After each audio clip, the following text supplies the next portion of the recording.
That's my best friend.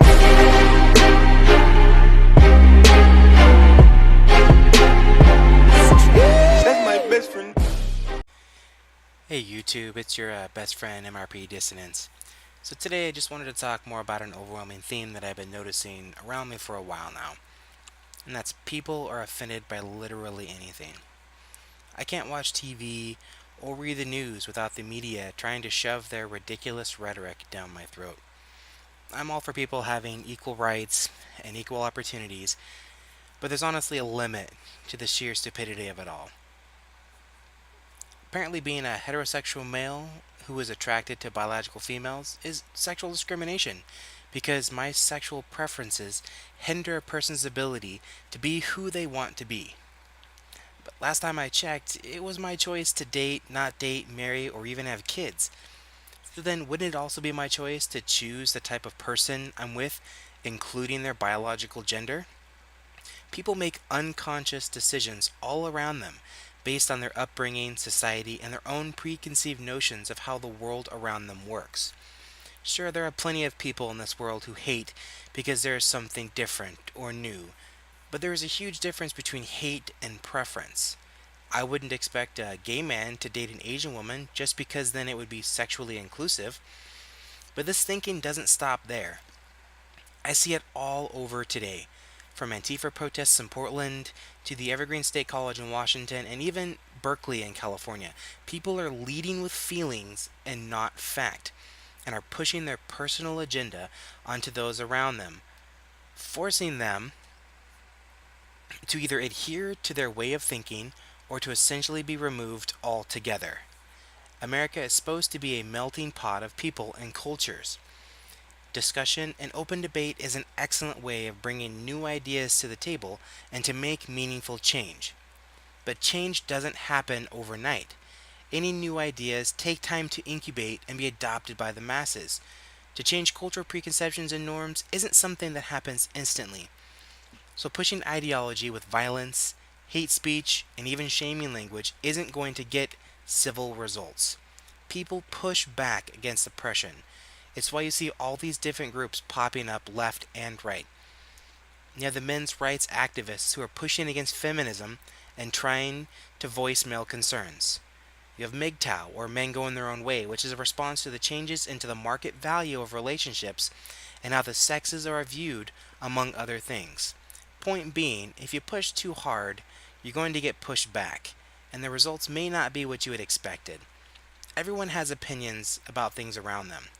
I do, you do, everyone does, but the difference is whether you're forcing your opinions and feelings on others or choosing to have meaningful conversations with those around you.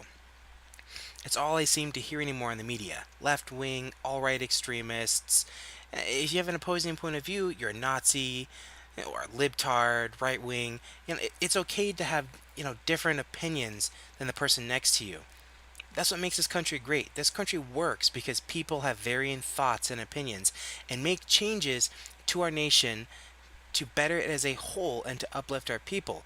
Now, this doesn't mean that every change made is good, and people should peacefully voice their concerns if the ruling bodies that be pass legislature that hurts or impedes our freedoms and rights as human beings.